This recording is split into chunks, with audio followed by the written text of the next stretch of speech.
just feel they all got me. Some say I'm cocky, I just feel they all got me. Some say I'm cocky, I just feel they all got me. I just feel. Welcome to Real Talk 1012. You're here with Coach Jeff and Coach Josh. We are going to recap an exciting week 3 that happened just this past Saturday. Super exciting, Coach Jeff.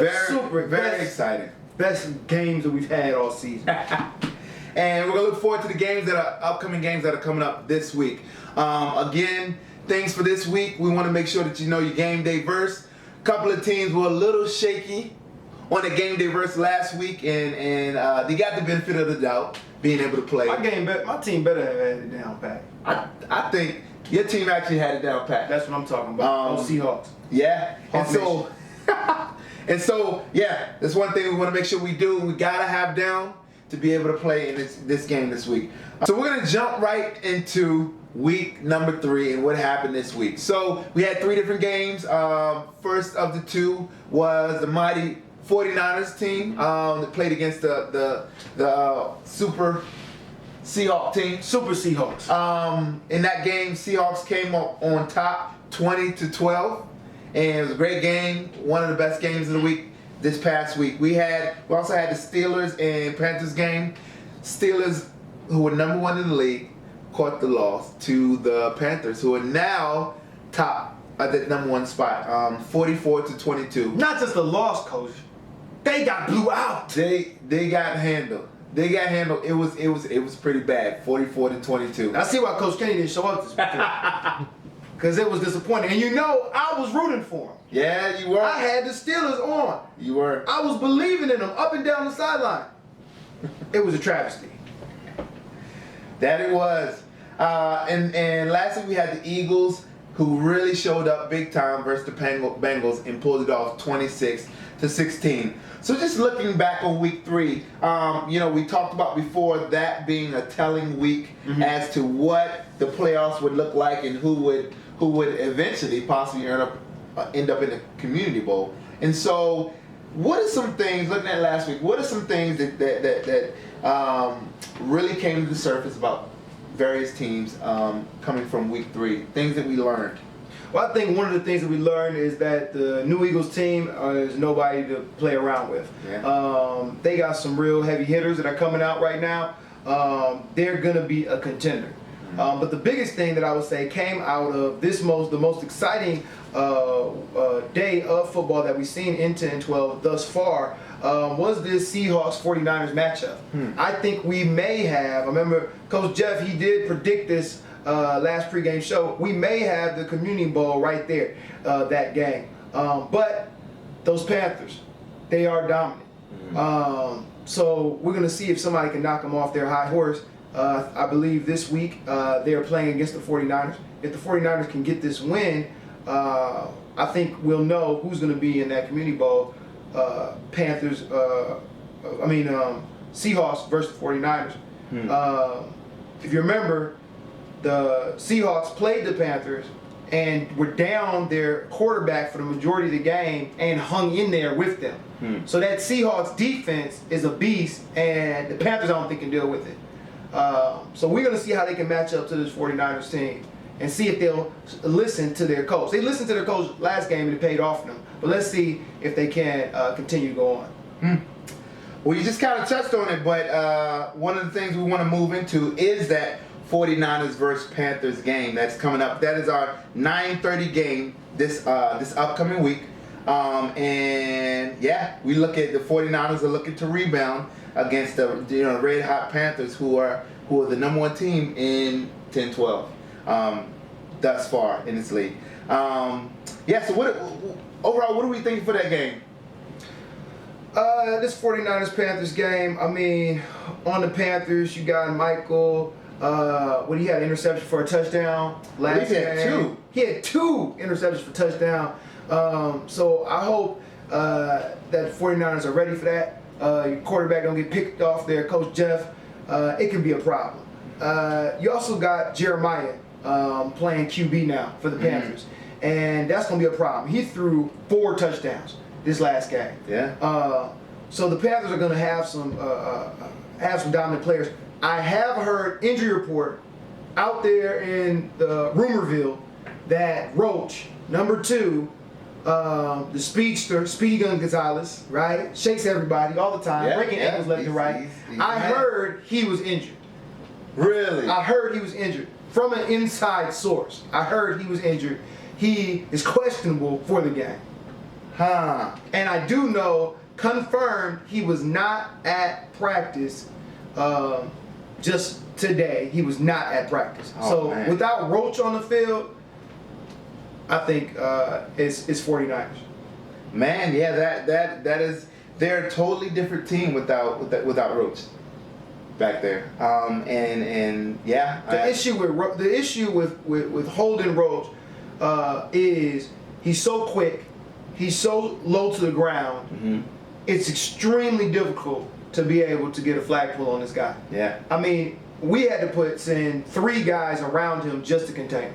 So, but without him on the field, I mean, with that 49ers defense, I'm not sure the Panthers can handle it. It's going to be a lot on Jeremiah's back, but after throwing 4 touchdowns last game, I think he's pretty confident. Yeah. And so that is a red hot Panthers team, and we don't want to forget about Campa, who was for the last 2 weeks has had a touchdown. The week before that, he has 2 receiving touchdowns. He's a player. He's a big game player. Definitely. He makes big time catches in big situations, you know. And so he's another guy as a 49ers coach that will be keying in on. But this kid Jeremiah, I came on the show last week and I told you guys he was the guy to look out for. You did. He came out and he was the top performer in week 3 with 4 touchdowns, and he did it with no problem. Guy has poise, he has leadership, he has character, and he can very easily carry this Panthers team on his back. So here's a until question. they play the 49ers. Here's a question I want to propose to you. Did the Panthers just dominate the Steelers, or did the Steelers beat themselves in that game? Are the Panthers just that much better than the Steelers? I mean, the Steelers just last week were the top seed. Yeah. And now you're telling me they're getting blowed out? Coach, I don't know if the Panthers are that good or if the Steelers just fell apart. Yeah. What are your thoughts on that, Coach? You know what? Part of it was I don't think the Steelers came to play. I don't. That wasn't a Steelers team that we saw week 1 and week 2. A lot of drop passes. You know, from the quarterback was throwing it, and a lot of long balls. They found the holes in that Panthers defense, which there are holes in that defense. However, they could not capitalize on them. And a couple mistakes here and there, and before you know it, they end up losing by 22 points. So I think it was a combination. I don't think that the Steelers played up to par, but in a rematch, I would still take the Panthers, because against that Steelers team, the Steelers did not make adjustments. And so, they kind of slept on Jeremiah, and Jeremiah took advantage of it. And so, I think that Panthers team is clearly a better team. We didn't see the best Steelers last week, but that Panthers team they're feeling it. They're red hot. One of the things is, as a coach that we're focusing on this week is really taking away. So for the most part, the Panthers are a team that have, for the most part, a good chunk of their yardage comes after the catch. Yeah. And so, not to give away our game plan, but we're very aware of that.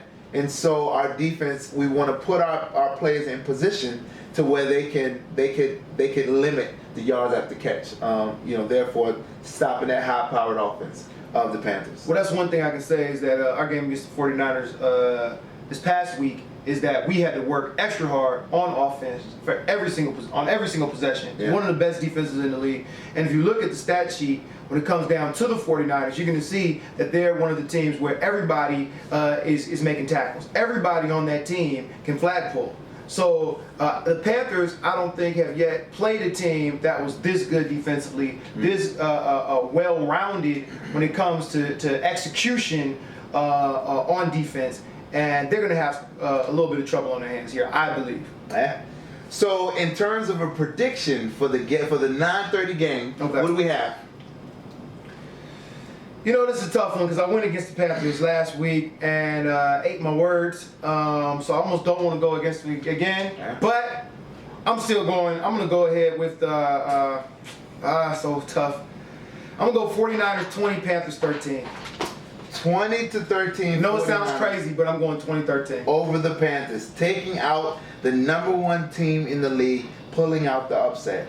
Yeah, and I would have to go on and say that we win 24-10. We have a couple different players that are just have been getting better week after week. You know, nobody's had a remedy. You know, we have Ambrose and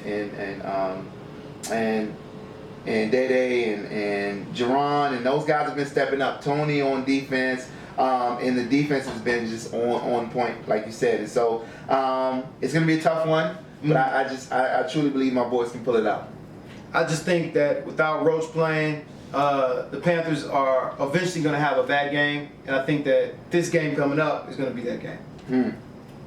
Cool. So without further ado, let's move on to the 10:30 game, which is the Steelers and the Eagles.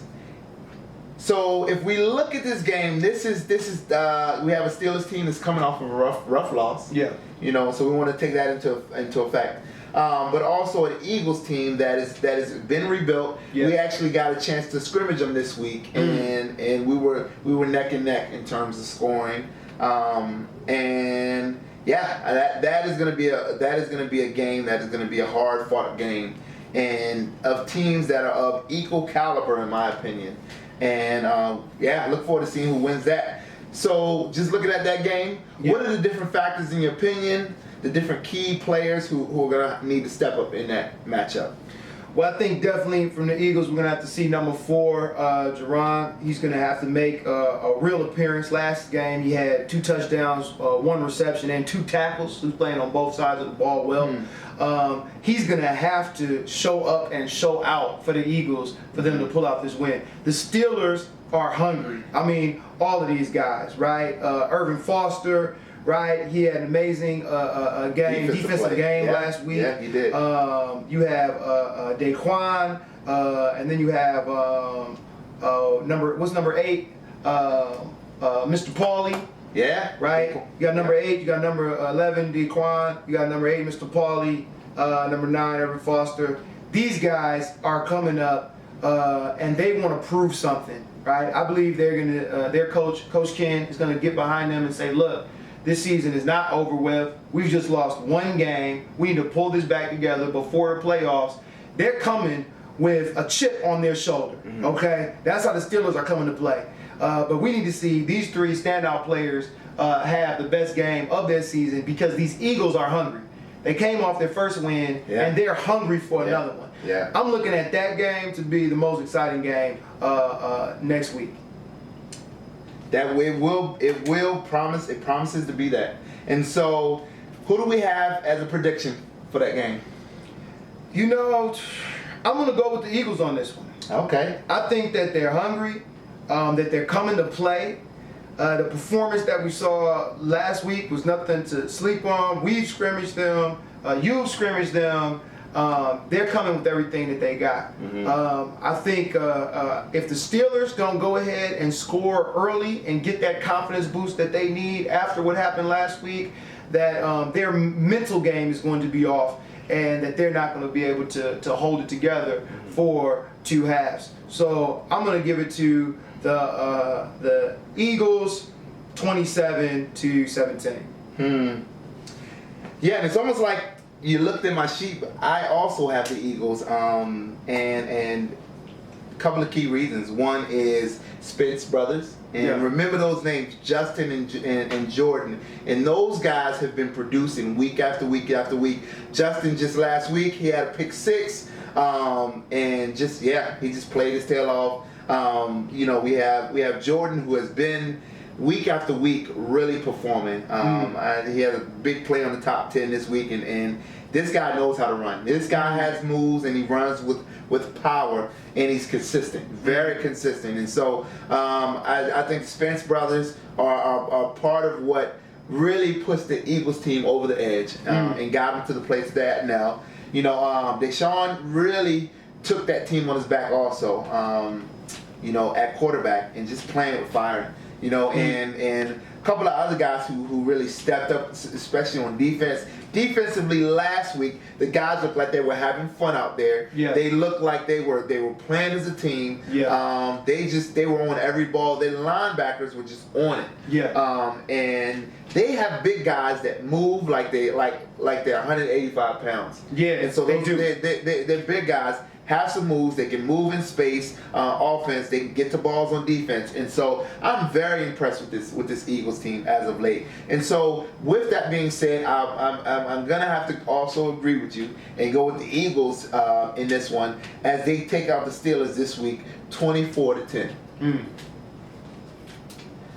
So we only have one more game to really look at it, and that will be your Bengals and Steelers, your 11:30 game, and this game on paper it looks very much one-sided. The Bengals haven't been able to put together personnel-wise their squad, a consistent squad that shows up to games and wants to be there.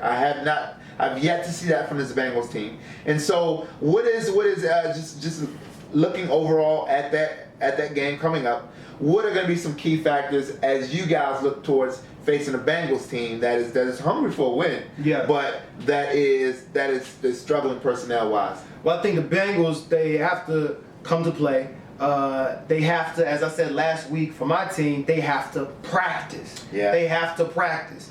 You got some talent on the team. Number 8 had 6 tackles. I mean, he's a lead.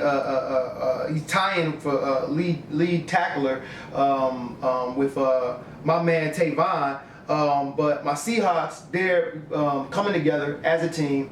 They're coming to practice twice a week. They're working hard in practice, and they're showing up. Yeah. We had Isaiah last week with 2 receptions, 1 TD, and 1 tackle. I want to see him get 3 touchdowns coming up this next week. You should see him up in the air, grabbing balls out of the air. We had Carey with a touchdown and 2 receptions. We had Uriah with 2 touchdowns, 2 tackles. Right? Uriah came. He showed up to play last week. He's showing up this week coming up. Already hollered out Tavon, had 5 tackles and 1 sack. He can put some pressure on that QB. We even had Malik show up, rushing the QB, and Shandon. And then I can't leave out my boy Kevon, as a role player. And even Tyrone had a reception to run. So every player we had out on the field showed up last week, and we just recruited 1 more. Yeah. And I saw this guy in practice today, and I'm like, and he told me, he said, "Coach, you got a defensive player, right? And the boy got an arm." Yeah. So if the Bengals don't get a big personnel boost, it's going to be a lopsided victory. Yeah. And I see it the same way. And I'll go out on a limb and I say for this game we have a 45-6. The Seahawks take this game over. I've been impressed with the defense of the Seahawks. Shannon really stepped up last week to make some big time plays, and I think hands down his leadership in that secondary, his Richard Sherman-like leadership, is what really has that team going on defense. On the defensive end. And so I'm gonna have to take the Steelers, and I'd be crazy not to take the Steelers in that game. I mean, it was Shannon's touchdown after that interception that really hyped up the team last week to go ahead and get that win. So I think my guess for this game coming up is going to be Seahawks 45, Bengals 12. Okay, cool. So very much like the prediction I put forth, where it's kind of a landslide victory. Yeah. So just moving on to we have a little, as we go on one more week, we have a little bit more insight into what this Community Bowl may be shaping up as. And so if you look back on week 3 picks for the Community Bowl, what would you say would there be anything different? Any 2 different teams that you would have that you predict to be there? Well, I think last week I predicted Steelers and Seahawks. Yeah. Right? And after what I saw with the Panthers and versus the Steelers, I just can't continue to say that. This next week, I'm going to have to see that older Steelers team come back, this next game come up, to be able to say, to put them back in the Community Bowl. So, yeah, I'm going to have to change my prediction for Community Bowl. And I'm gonna say Seahawks, Panthers. I can't, if I feel like if I keep on going against the Panthers, saying, I'm just tempting fate here. So I'm gonna go ahead. I'm gonna say Panthers, Seahawks in the Community Bowl, because we haven't seen anybody beat them yet. Yeah. And so I just can't sleep on them.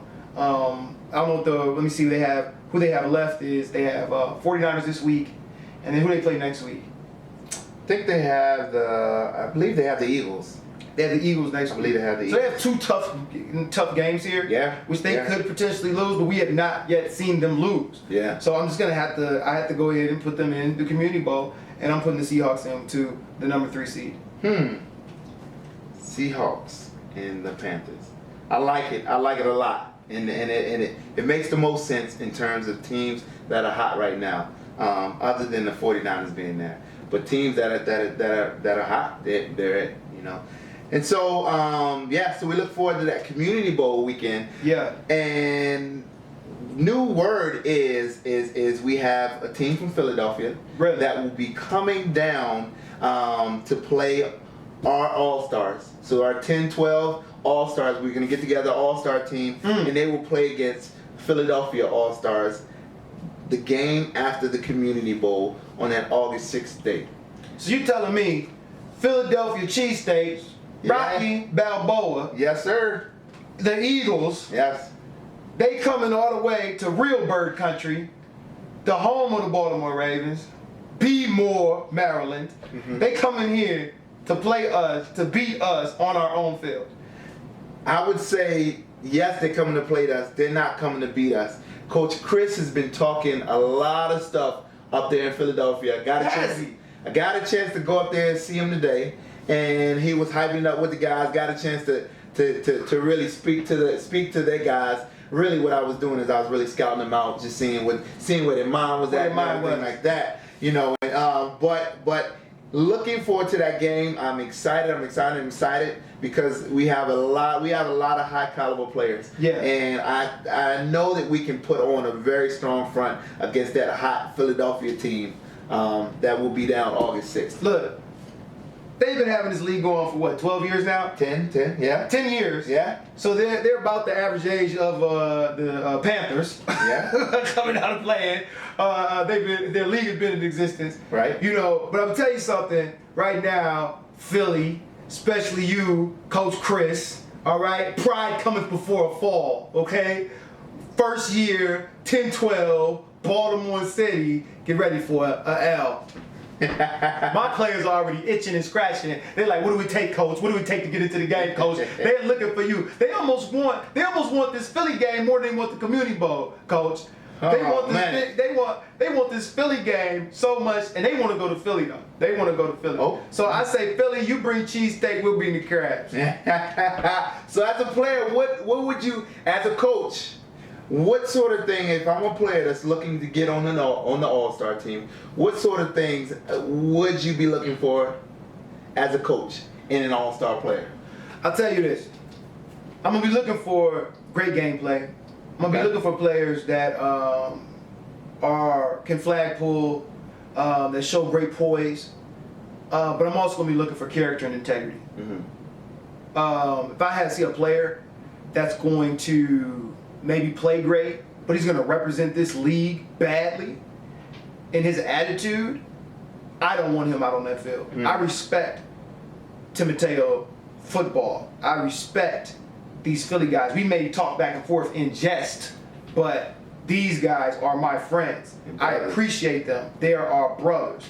So if someone is going to get out there and disrespect them, they're disrespecting this league.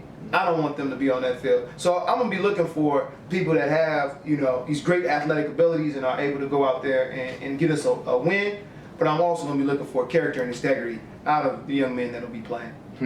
Good point. Good point. Marks of a great coach right there.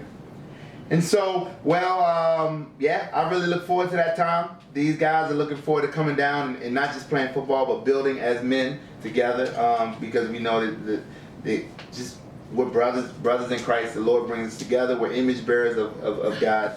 And so we want to come together and ball out, play some football, eat some crabs, and just enjoy fellowship with one another. So we'll be looking for different players from the league who can properly represent the league, but would also are competitive and just have some skill and shown that they can also get it done on the field. So yeah, that'll be coming up August 6th. So that about wraps it up for this segment of Real Talk 1012.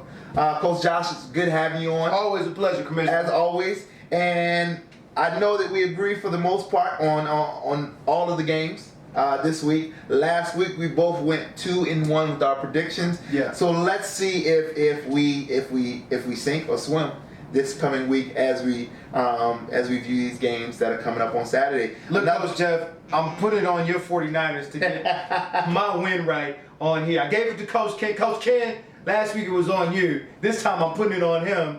Next time I'm putting it on Coach Avon, because I don't want to go ahead and get all my predictions wrong every week. Right, there you go.